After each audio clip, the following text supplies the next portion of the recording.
Hello student, welcome to you all in BioPoint Fatehbad. In today's lecture we discuss about osmoregulatory role of kidney. Before explaining this topic, हमने पढ़ा भी है excretory system play major two role, that is excretion and osmoregulation. Name chapter के name से ही आपको clear हो रहा होगा. तो एक्सक्रीशन तो हम पढ़ ही चुके कि how urine formation take place, how micturition take place. तो in today segment again we focused over osmoregulatory role. What do you mean by osmoregulation? Osmoregulation is a physiological phenomena to maintain water and salt balance in body fluid. Clear? And we use special term for the concentration of salt in body fluid, osmolarity. We already discussed the definition of osmolarity. Again, osmoregulatory जो role होते हैं या organism होते हैं जो अपने body fluid की osmolarity को कांस्टेंट रखते हैं या जिनका बॉडी फ्लूइड में osmolarity डेविएट करती रहती है according to surrounding. Hence organism are basically divisible into two category, osmoconformers and osmoregulators. तो सबसे पहले तो हम डिस्कस कर लेते हैं कि ऑस्मो कन्फर्मर्स और ऑस्मो रेगुलेटर्स क्या होते हैं, जो आपके नीट में भी क्वेश्चन पूछे जाते हैं. सेकेंड, आज हम डिस्कस करेंगे कि टू सिचुएशन डिस्कस करेंगे कि if the fluid intake is increases, कि जब आप बहुत पानी पीते हो तो we pass out dilute urine और hypotonic urine. But if the fluid intake is lesser और लेसर, बहुत कम लेते हैं हम पानी कम पीते हैं ड्रिंकिंग में, तो हम कैसा यूरिन पास आउट करते हैं, हाइपरटोनिक. तो आज हम सिचुएशन 1 सिचुएशन 2 भी डिस्कस करेंगे, लेकिन उस सिचुएशन पे जाने से पहले थोड़ा सा डिस्कस कर लेते हैं ऑस्मोलैरिटी क्या होती है. तो ऑस्मोरेगुलेटरी का मतलब maintenance of iron and water balance in body fluid. तो first come over the term osmolarity. How can you define osmolarity और osmolality? Is the amount of solute, here solute is mainly electrolytes or ions, amount of solutes present in 1 liter of solution. Here solution is here body fluid, here solution is body fluid, that is blood. हम human osmolarity की बात कर रहे हैं, artificial system की नहीं. तो amount of solute present in 1 liter of solution, here solution is blood. And the unit of osmolarity we already discuss, milli osmoles per litre. This is the unit of osmolarity. And what is osmolality? The amount of solute और particle present in 1 kg of solution. यदि 1 kg में है तो we use term osmolality. 1 liter of solution में यदि solute concentration को major करते हैं तो we use term osmolarity. This is the unit of osmolarity. Now come over the type of organism on the basis of constancy or non-constancy of osmolarity. तो organism are divisible into 2 category, osmoregulator, नाम से clear हो रहा होगा, ऑस्मोरेगुलेटर. ऐसे organism जो अपनी osmolarity को मेंटेन रखते हैं irrespective of surrounding, that organism belong to category of osmoregulator. We also belong to category of osmoregulator. जैसे अभी मैंने सिचुएशन बताया कि यदि आप फ्लूइड इनटेक बढ़ा देते हो तो हमारी किडनी कैसे यूरिन को पास आउट कराती है, हाइपोटोनिक, डाइल्यूट यूरिन को. दैट्स वाई अपने बॉडी फ्लूइड के अंदर आयनिक और वाटर बैलेंस क्या रहता है, मेंटेन रहता है. That's why we belong to category of osmoregulator. Are defined as organisms or animals having constant osmolarity irrespective of surrounding media are said to be osmoregulators. Having narrow range of osmolarity in blood. मतलब जिनका आयनिक concentration narrow range का मतलब लगभग constituency के around रहता है, थोड़ा बहुत घटता बढ़ता है, ज़्यादा डेविएशन नहीं होती. That's why we use term narrow range of osmolarity in blood. Example all vertebrates including human being except hagfish and all freshwater invertebrates। तो आपसे क्वेश्चन पूछ लिया जाए फ्रेश वाटर एनिमल्स क्यों नहीं मेरीन वाटर में सर्वाइव कर सकते, क्योंकि उनकी आयनिक कॉन्सेंट्रेशन क्या रहती है, कांस्टेंट रहती है, चेंज नहीं होती, that's why they can't survive in marine environment. Second is osmo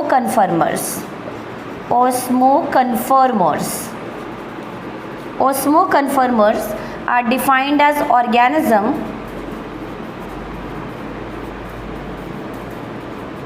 or animals whose osmolarity varies or changes with respect to surrounding media। जैसा भी मीडिया के अंदर एक्सटर्नल एनवायरनमेंट में जहाँ वो सर्वाइव कर रहे हैं, जो उनका हैबिटेट है, यदि वहाँ पे आयनिक कॉन्सेंट्रेशन वेरी कर रहे हैं तो उनके बॉडी फ्लूइड के अंदर भी आयनिक कॉन्सेंट्रेशन क्या करते हैं, वेरी करते हैं फॉर देयर सर्वाइवल। तो they show broad range of osmolarity in blood. बहुत तेज़ी से उनके आयनिक कंसंट्रेशन ब्लड के अंदर क्या करती है बेटा, वेरी करती है, घटती बढ़ती रहती है डिपेंडिंग ओवर द कंडीशन। तो they can survive in fresh water and they can survive in even in marine water. तो इस तरह का कैरेक्टरिस्टिक फीचर है। तो यदि हम वैसे बात करें तो ऑस्मोलैरिटी किनकी कांस्टेंट रहती है, ऑस्मो रेगुलेटर्स की, किनकी वेरी करती है, ऑस्मो कन्फर्मर्स की। लेकिन यदि हम सर्वाइवल की बात करें तो मेरीन एनवायरनमेंट में कौन सर्वाइव कर सकते हैं, ऑस्मो कन्फर्मर्स, ना कि osmo regulators. Example all marine invertebrates and hagfish। Here hagfish is vertebrate। So these are the example of osmoconformers and osmoregulators। Now come over direct syllabus पे आ जाते हैं हम कि हम पढ़ रहे हैं ह्यूमन एक्सक्रीटरी सिस्टम। ये तो सिंपल था कि ह्यूमन किस कैटेगरी से बिलोंग कर रहे हैं बेटा, human belong to the category of osmoregulator. तो how human maintain osmoregulation, how the osmolarity of body fluid remain constant in all situation. Next come over the what are the situations in which we pass out dilute and concentrated urine, that is hypotonic or hypertonic urine। Now come over osmoregulatory role of kidney in case of human।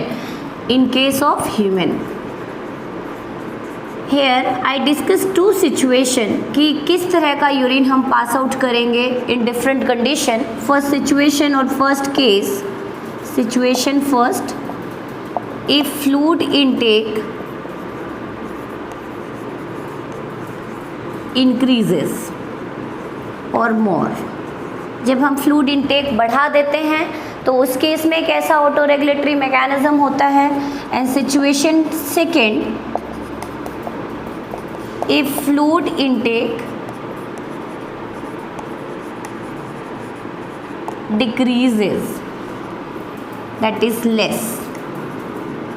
तो इस case में हमारी kidney कैसे आयनिक concentration को maintain करती है, तो in that case our kidney help in production of hypotonic urine और dilute urine. But if there is water scarcity in body fluid, जब हम वाटर इनटेक कम ले रहे हैं, स्कैरसिटी किसी वजह से भी हो सकती है बेटा, due to profuse sweating. Suppose हम स्टर्नस फिजिकल एक्टिविटी कर रहे हैं तो प्रोफ्यूज स्वेटिंग हो रही है, तो उस केस में भी ब्लड वॉल्यूम क्या हो रहा है, रिड्यूस हो रहा है, वाटर अमाउंट ब्लड में क्या हो रहा है, रिड्यूस हो रहा है। या excessive bleeding take place during surgery और एक्सीडेंटल केसेस, उस केस में भी ब्लड वॉल्यूम क्या हो रही है, रिड्यूस हो रही है, then we pass out concentrate urine. But mainly हम फोकस करेंगे कि यदि हम फ्लूइड इनटेक इंक्रीज करते हैं तो वी पास आउट और our kidney produce hypotonic urine, और when fluid intake decreases or less, then we pass out hypertonic urine or the urine produced by kidney are highly concentrated. So first we will discuss about situation first. Now come over the explanation of osmoregulation in case of first situation first discuss करते हैं हम पहले. Situation first when fluid intake increases. This situation first when fluid intake increases, when fluid intake increases then osmoregulation take place. Then osmoregulation takes place via kidney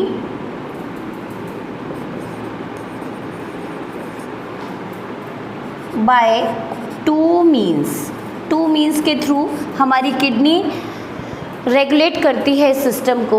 अब आप क्या देख रहे हैं कि फ्लूइड इनटेक इंक्रीज हो चुका है तो ब्लड इनटेक भी, ब्लड वॉल्यूम भी क्या हो चुका है, बढ़ चुका है, क्योंकि सारा ब्लड रीअब्जॉर्ब होके कहाँ जाता है बेटा, सॉरी सारा वाटर रीअब्जॉर्ब होके कहाँ जाता है, ब्लड में. तो सिचुएशन फर्स्ट क्या देख रहे हैं कि फ्लूइड इनटेक इंक्रीज हो चुका है और हमारी किडनी को कैसा यूरिन पास आउट करवाना है, कैसा यूरिन बनाना है, हाइपोटोनिक यूरिन. तो this is operated via to mechanism. तो this osmoregulation take place by kidney via two means or two mechanism. Here first mechanism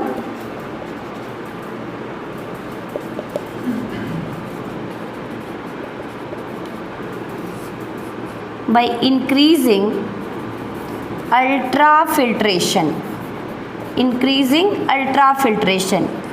Before explaining this mechanism, first I will explain here ultrafiltration क्या होती है बेटा. That is filtration of blood across Bowman capsule and glomerulus under the pressure of glomerular filtration pressure. That is the effective filtration pressure which allow the production of glomerular filtrate, nephric filtrate or urinary filtrate in the lumen of Bowman capsule. तो किस तरह से ये ultrafiltration होगी इसके बारे में हम डिस्कस करेंगे. Now come over the regulatory mechanism when the fluid intake increases by human. तो किस तरह से osmoregulation करती है हमारी किडनी. तो first mechanism by increasing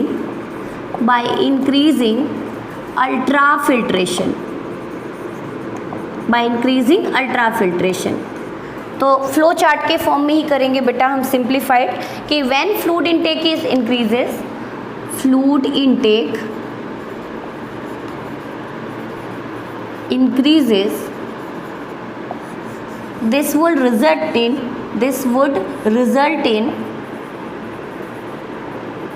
increase in blood volume. This increase, अब जैसे जैसे ब्लड वॉल्यूम बढ़ रहा है, this increase hydrostatic pressure in glomerulus. This would result in और increase in hydrostatic pressure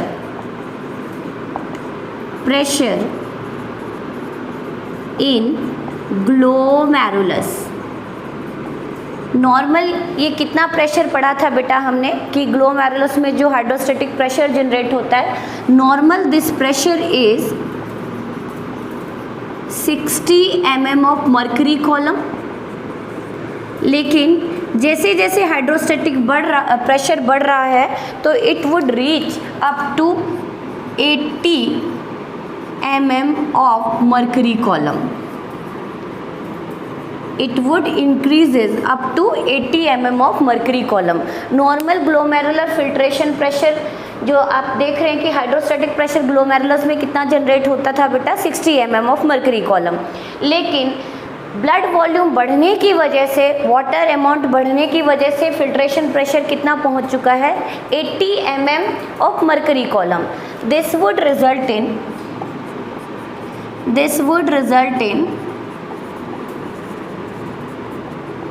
result in increase of glomerular filtration pressure. आपको याद आ रहा होगा कि हमने पढ़ा था ग्लोमेरुलर फिल्ट्रेशन प्रेशर की कुछ नेगेटिव कुछ ऐसे प्रेशर होते हैं जो इसको अपोज करते हैं। तो नॉर्मल ग्लोमेरुलर फिल्ट्रेशन प्रेशर कितना था बेटा? It would B 10 mm of mercury column. लेकिन अब आप देख रहे हैं कि जो हाइड्रोस्टैटिक प्रेशर है वो बढ़ चुका है, कितना? 80। पहले 60 माइनस हम 50 करते थे तो कितना बचता था ग्लोमेरुलर फिल्ट्रेशन प्रेशर? 10। लेकिन अब कितना हो चुका है? It would be 30 mm of mercury column. ध्यान से देखें कि नॉर्मल जीएफपी कितना है? Glomerular filtration 10 mm of mercury column. लेकिन due to increase in hydrostatic pressure in glomerulus ये जीएफपी कितना हो चुका है बेटा? 30 mm ऑफ मर्करी कॉलम। यदि फिल्ट्रेशन प्रेशर बढ़ा है, ग्लोमेरुलर फिल्ट्रेशन प्रेशर बढ़ा है, तो ये किस चीज़ को बढ़ाएगी? It increases GFR, glomerular filtration rate.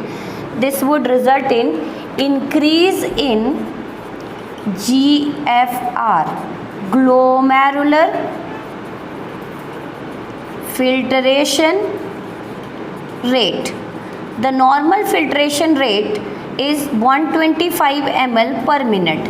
Definitely glomerular filtration pressure बढ़ा है तो ये भी क्या हो जाएगा? बढ़ जाएगा, इंक्रीज हो जाएगा।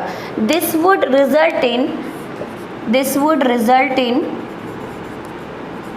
प्रोडक्शन ऑफ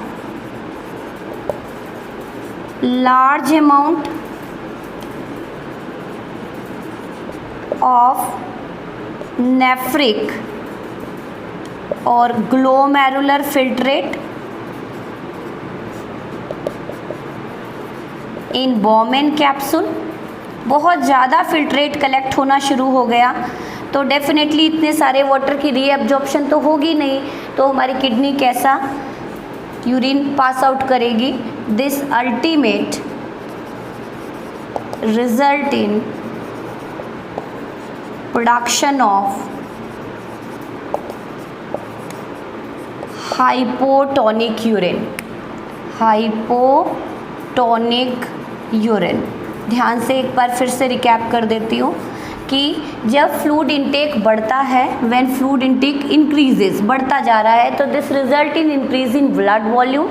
जैसे जैसे ब्लड वॉल्यूम बढ़ेगा it result in increase in hydrostatic pressure in glomerulus, और ग्लोमेरुलस प्रेशर बढ़ता जा रहा है। नॉर्मल कितना ग्लोमेरुलर प्रेशर होता है बेटा? 60 mm of mercury column.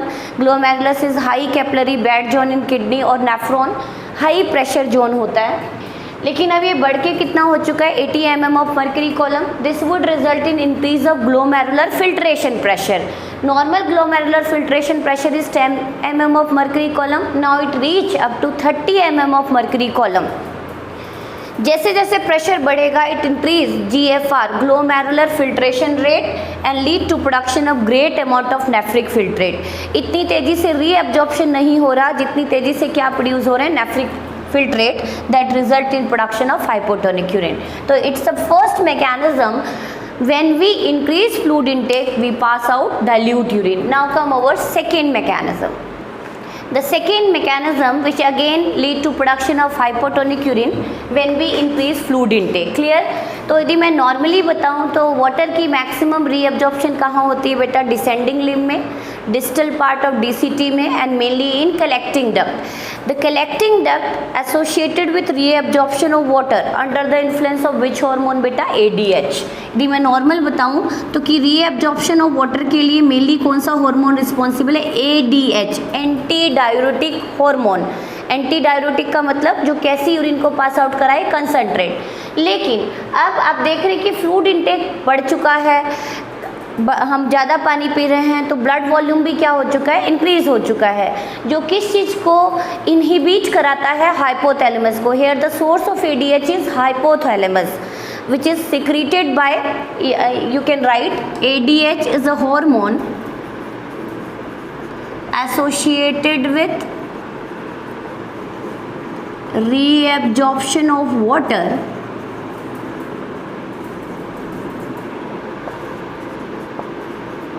in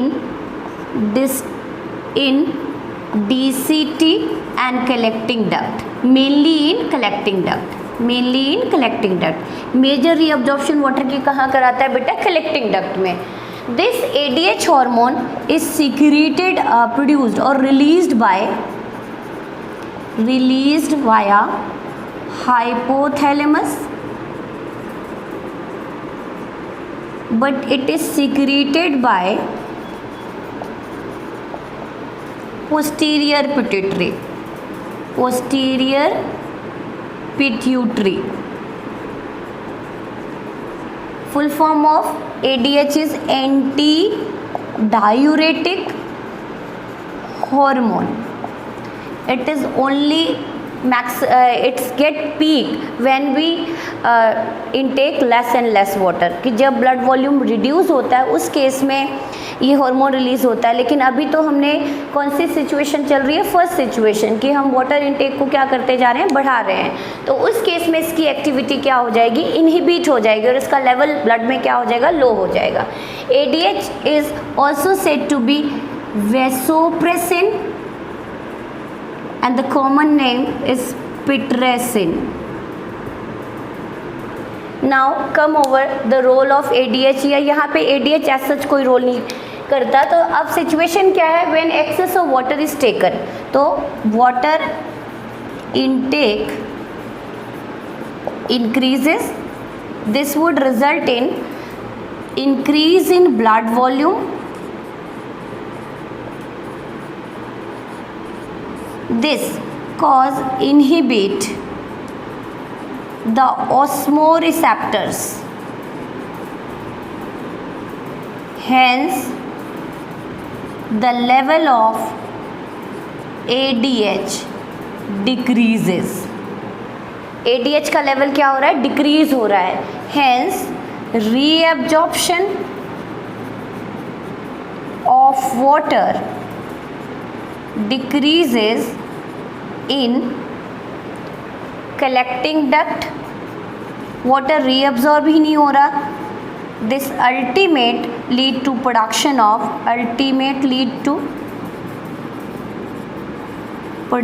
of hypotonic urine. तो this is the second mechanism कि किस तरह से हमारी body hypotonic urine pass out कराती है. First mechanism is associated with increase of GFR, glomerular filtration rate, and second by reducing the reabsorption of water. The hormone associated with reabsorption of water in collecting duct is ADH. यदि ADH का level बढ़ेगा तो reabsorption बढ़ेगी, ADH का level down होगा तो reabsorption reduce होगी. तो when we increase water intake, then the level of ADH reduce in body fluid. This further inhibit the reabsorption of water and ultimate we pass out hypotonic urine, or the urine produced by kidney is hypotonic. In that way, kidney regulate the osmolarity in body fluid.